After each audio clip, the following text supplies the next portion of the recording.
L'IRIS, l'Institut d'information et de recherche socio-économique, dévoile ce mercredi le salaire viable nécessaire en 2025 pour plusieurs grandes villes du Québec. On y apprend que pour une personne seule, pour vivre à Montréal, il faut un salaire net après impôt d'au moins 40 000 alors que pour les villes de Trois-Rivières, Sherbrooke et Saguenay, il faut gagner un revenu net situé entre 31 000 et 33 000. Tandis que pour une famille de 2 adultes et de 2 enfants, il faudra un revenu familial entre 72 et 85 000. Ça reste un style de vie modeste. On considère que c'est pas la classe moyenne, mais c'est pas la pauvreté. C'est un endroit où est-ce qu'on commence à, si on fait des choix judicieux, on est capable d'avoir de l'argent pour les imprévus. Mais la question du logement est particulièrement préoccupante. On se retrouve plus à une hausse moyenne de 11 ce qui est presque 3 fois la hausse du tribunal administratif du logement, ce qui nous indique que leur mécanisme n'est pas assez strict, contrôlé et que c'est très difficile pour les locataires d'avoir une prévisibilité dans le coût du logement. Ça fait plusieurs années que Trois-Rivières se distingue. C'est la ville où le revenu viable est le plus bas. Malgré sa position dans le classement, c'est aussi une des villes où le budget pour se loger a le plus augmenté.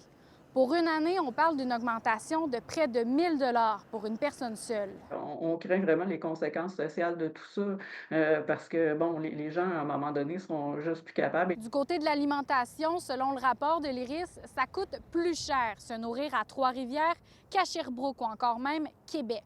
Selon les régions, on parle d'un budget annuel pour l'épicerie entre 6 200 $ et près de 6 900 $ pour une personne seule. Quand on vit à Québec, à Montréal, par exemple, il y a plus de compétition.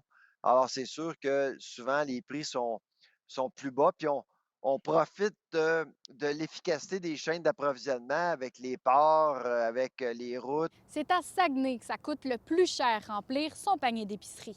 À Saguenay, l'alimentation représente près de 7 000 $ pour une personne seule, alors que pour une famille de 2 adultes, 2 enfants, on parle ici de 17 500 $ annuellement. J'ai justement rencontré le service budgétaire de Chicoutimi pour en discuter. C'est le pouce qu'on dit qui est élastique. Donc, dans le fond, c'est quand on a plus d'argent, c'est là qu'on va comme plus se gâter. Quand on a moins d'argent, c'est là qu'on coupe. Il y a certains facteurs qui n'ont pas été pris en considération dans l'étude de l'IRIS, notamment la superficie du territoire de la ville de Saguenay. Ce montant-là de 32 180, c'est les coûts pour subsister et pour les personnes seules, c'est calculé en fonction d'un transport en commun. Donc, avec l'étalement urbain, il y a quelqu'un qui utilise les transports en commun a moins de latitude. Gatineau et Sept-Îles se démarquent également avec un revenu viable surpassant les 80 000 pour une famille de 4 personnes.